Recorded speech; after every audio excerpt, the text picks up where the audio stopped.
This is Dave Matheny, and I just unboxed my Ultimate Body Press pull-up bar that I'm going to install in a few minutes. I figured I'd go over the parts before I do. You can see they came with the actual chin-up bar, a couple supports for the right and left, and a bag of hardware, as well as the instruction sheet. That's pretty much all it came with, nothing fancy at all. If you look at the parts, you'll see that they did include some drywall anchors, but honestly, I mean, if you bought this particular pull-up bar that specifically has the 16-inch wide supports, I suspect you're probably looking to put it into studs instead of into sheetrock. And even if you were to put it into sheetrock, I don't think I'd recommend going with something like this. I'd probably use a toggle bolt or something like that instead. These anchors I would not trust if it were me.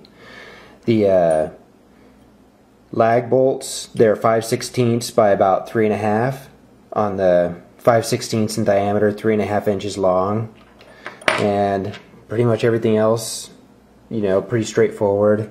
If you look at the instruction sheet, you'll see that it actually says right here to pre-drill your 4 holes using a 7/16 inch bit, which is actually nearly a half of an inch diameter.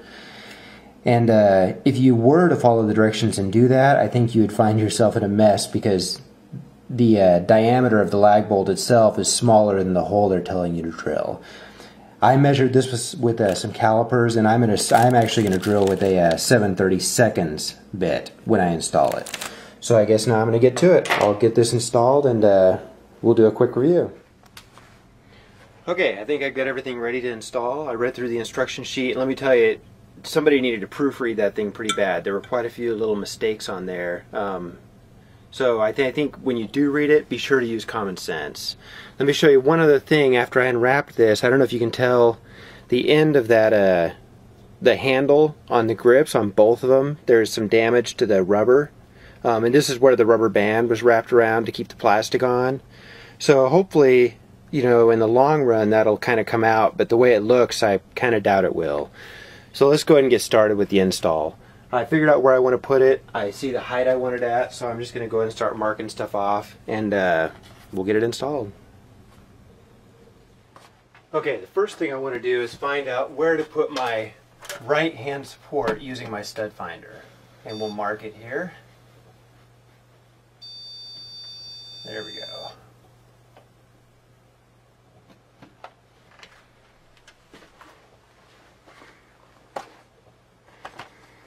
Now we use the level to make that line a little longer just so I can see it from top to bottom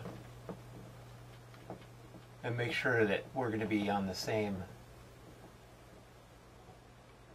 level the whole way.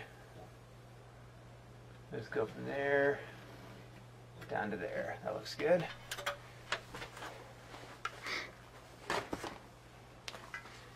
Now we'll hold this bar up where I want it, approximately. The first one I can kind of just ballpark it. I already kind of verified where I want it. On the second one, I'll make sure it's leveled up to the first one.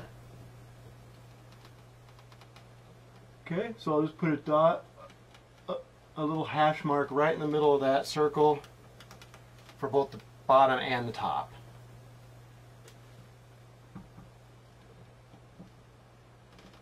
And that looks good. Okay.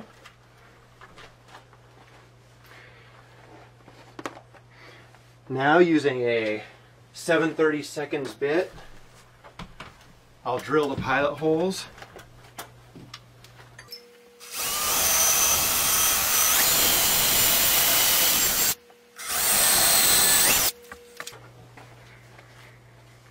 And time to mount this guy.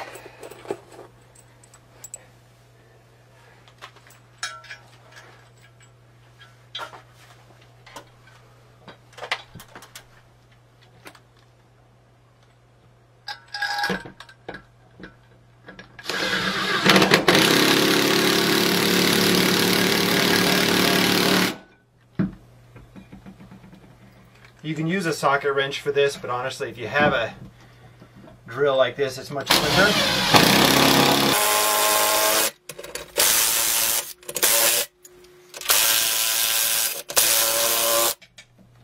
Okay, that is not going anywhere.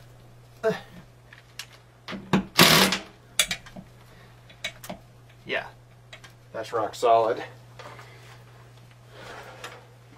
Now I'm going to install the pull-up bar to the single support using the bolt that they included, as well as a washer and a lock nut. And this should just take a second using